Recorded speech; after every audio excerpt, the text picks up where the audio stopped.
ప్రపంచ ప్రఖ్యాతిగాంచిన తిరుమల పుణ్యక్షేత్రం శ్రీ వెంకటేశ్వర స్వామి వారిని దర్శించుకోవడానికి దేశ నలుమూలల నుంచి భక్తులు తరలి వస్తుంటారు. అదేవిధంగా శ్రీవారి ప్రసాదం పొందాలని చెప్పి శ్రీవారి భక్తులైతే గన అత్యంత ప్రీతిగా భావించే లడ్డు ప్రసాదంలో నాణ్యత కరువైందని చెప్పి కూటమి ప్రభుత్వం గతం నుంచి ఆరోపిస్తుంది. అదేవిధంగా నిన్న విజయవాడలో జరిగిన కూటమి ప్రభుత్వం 100 రోజుల పాలనలో ముఖ్యమంత్రి చంద్రబాబు నాయుడు గారు మాట్లాడుతూ ఏదైతే లడ్డు ప్రసాదాల్లో యానిమల్ ఫ్యాట్ కలుపుతున్నారని చెప్పి ఒక సంచలన వ్యాఖ్యలు అయితే చేశారు.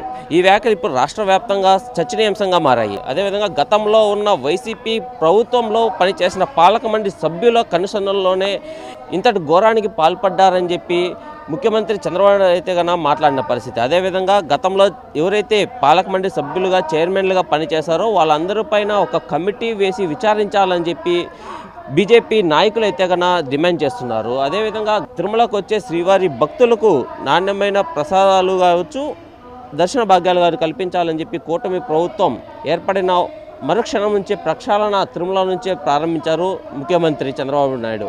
అందులో భాగంగానే మొదటగా శ్రీవారి భక్తులకు అందించే లడ్డు ప్రసాదాల్లో నాణ్యత కరువైందని చెప్పి ఏదైతే ప్రసాదాల్లో ఉపయోగించే నెయ్యి నాణ్యత లేదని చెప్పి టీటీడీ గతంలో ఉపయోగించే నెయ్యిని కాదని చెప్పి కూటమి ప్రభుత్వం కొత్తగా బెంగళూరుకు చెందిన ఓ సంస్థతో నందిని నెయ్యి సంస్థతో ఒప్పందం కుదుర్చుకొని నాణ్యమైన నెయ్యి తెప్పించుకొని లడ్డు ప్రసాదాల్లో అయితే కన్నా వాడుతున్న పరిస్థితి.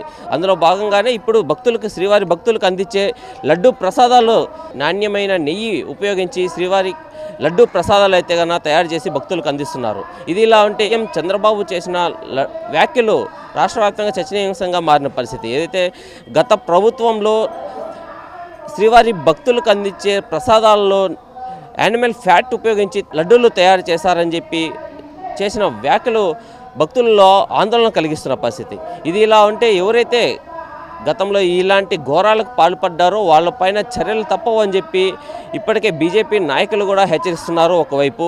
అలాగే భక్తులు కూడా ఆందోళన చెందాల్సిన అవసరం లేదు. కూటమి ప్రభుత్వం ఏర్పడిన తర్వాత భక్తులకు నాణ్యమైన నెయ్యితో తయారు చేస్తున్న ప్రసాదాలే అందిస్తున్నామని చెప్పి ఒక భరోసానైతే ఇస్తున్నారు కూటమి ప్రభుత్వం అయితే కన్నా.